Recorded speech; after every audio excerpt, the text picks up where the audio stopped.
చూస్తే ప్రపంచం మొత్తం నేను చిన్నప్పటి నుంచి ఒకసారి నెమరు వేసుకుంటే ఆ రోజు ఎడ్ల బండ్ల దగ్గర నుంచి ఈరోజు డ్రైవర్ లెస్ కార్లు వరకు వచ్చేసాం. అంటే డెవలప్మెంట్ మనం చాలా వరకు ముందుకు పోగలిగాం. అదే సమయంలో ఒకప్పుడు ఐటీని నేను ప్రారంభించినప్పుడు చాలా మంది ఎగతాళి చేశాను. ఒకప్పుడు ఐటీ అంటే బెంగళూరు ఉండేది, అలాంటిది పోటీ పడి బెంగళూరు హైదరాబాద్ రెండు ఉండాలని హైదరాబాద్ని ప్రపంచ పటంలో పెట్టాం.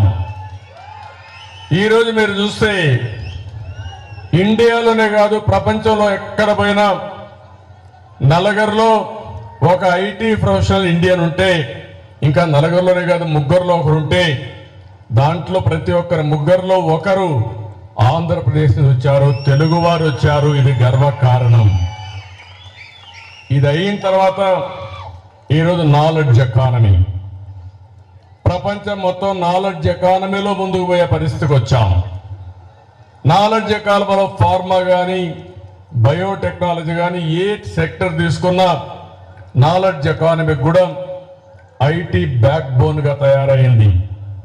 ఈ రెండే కాకుండా నేను ఆ రోజుట్లోనే నేను ఒకటి ఆలోచించాను. ఉద్యోగాలు చేయడం కాదు, ఉద్యోగాలు మీరిచ్చే పరిస్థితి రావాలని ఆకాంక్షించా. అందుకే ఆంటర్‌ప్రెన్యూర్స్ ని ప్రమోట్ చేశాం.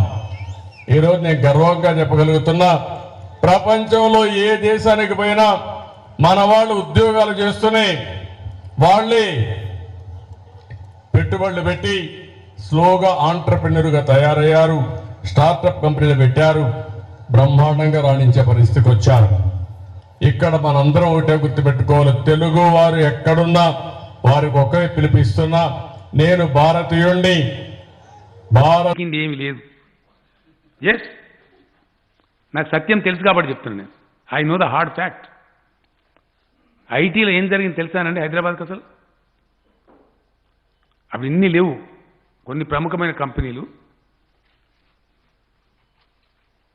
చాలా పెద్దగా ఎస్టాబ్లిష్ అయిన వాళ్ళు అయిన తర్వాత ఏం జరిగిందంటే వాళ్ళ యొక్క బ్యాకప్ మెకానిజం అంటారు దాన్ని. బ్యాకప్ మెకానిజం రెండు పదాలు మీరు రాసుకోవాలి దయచేసి, మళ్ళీ కన్ఫ్యూజన్. బ్యాకప్ మెకానిజం అని అంటారు ఒకటి, డిజాస్టర్ మేనేజ్మెంట్ మెకానిజం అంటారు రెండు. దాన్ని అంటే సపోజ్ మనం ఇక్కడ మంచి ఏదో పరిశోధన చేసిన కనిపెట్టడం ఉంది, ఇది డిస్ట్రాయ్ కావద్దు. అంటే ఇక్కడ భూకంపం వచ్చినా, ఇక్కడ ప్రకృతి విపత్తు వచ్చినా డిస్ట్రాయ్ కాకుండా ఉండాలి. అంటే ఏం చేస్తారు, సేఫ్ జోన్ ప్రపంచంలో ఎక్కడ ఉంటుందో అక్కడ సర్వర్ పెట్టి అక్కడ స్టోర్ చేసి పెడతారు. డిజాస్టర్ మేనేజ్మెంట్ మెకానిజం అంటారు దాన్ని, బ్యాకప్ మెకానిజం అంటారు. వాళ్ళు ఐబిఎం లాంటి పెద్ద సంస్థ ఫస్ట్ స్టార్ట్ చేసిన ఐబిఎం వాళ్ళు, ఇంకా కొన్ని సంస్థలు వాళ్ళు, రాజీవ్ గాంధీ వాళ్ళు కాదు, నాకు సత్యం తెలుసు కాబట్టి చెప్పి, ఇది హిస్టరీ.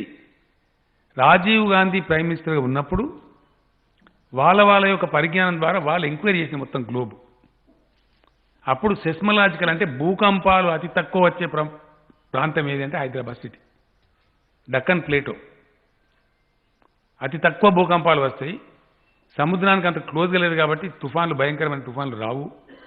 తుఫాన్ ఇంపాక్ట్ ఉంటుంది బట్ అంత భయంకరంగా రాదు, వాషౌట్ కాదు. కాబట్టి ఏ రకంగా చూసినా కూడా క్లైమేటిక్ కండిషన్ కూడా extreme, non extreme, pleasant climatic conditions ఉంటాయి. వెరీ హెవీ టెంపరేచర్స్ పోవు, ఫ్రీజింగ్ కోల్డ్ పోదు.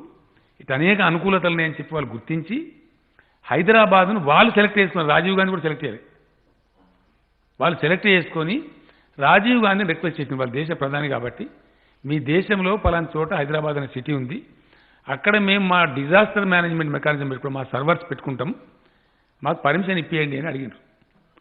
అప్పుడు అనుకోకుండా ఎన్ జనార్దన్ రెడ్డి గారు ఇక్కడ చీఫ్ మినిస్టర్గా ఉన్నారు. ఎన్ జనార్దన్ రెడ్డి గారు చీఫ్ మినిస్టర్గా ఉంటే రాజీవ్ గాంధీ జనార్దన్ రెడ్డి గారిని ఢిల్లీకి పిలిపించి, ఇది మంచి అవకాశం, మీరు దీన్ని ఏర్పాటు చేసుకొని మీ ఐటీ మీకు పెరుగుతుంది, మీ సిటీలో మీ ప్రాంతం బాగుందని అంతర్జాతీయ ఐటీ కంపెనీలు అడుగుతున్నాయి, దీన్ని ఛాన్స్ తీసుకొని పెట్టుకోమన్నారు. యాక్చువల్లీ ఈ రోజున సైబర్ టవర్స్ ఉంది కదండి, సైబర్ టవర్స్కు ఆద్యుడు రాజీవ్ గాంధీ, ఇద్దరు దివంగతులే పాపం, ఎన్ జనార్దన్ రెడ్డి. ఆయన పునాది వేసిండు ఎన్ జనార్దన్ రెడ్డి. సైబర్ టవర్స్ పునాది వేసింది చంద్రబాబు నాయుడు కాదు. సైబర్ టవర్స్ పునాది వేసింది ఎవరండి? ఎన్ జనార్దన్ రెడ్డి, మాజీ ముఖ్యమంత్రి, స్వర్గీయ ముఖ్యమంత్రి. ఇది ఫ్యాక్ట్. ఇక ఆయన బాకాలు టీవీలలో దాన్ని చూపించి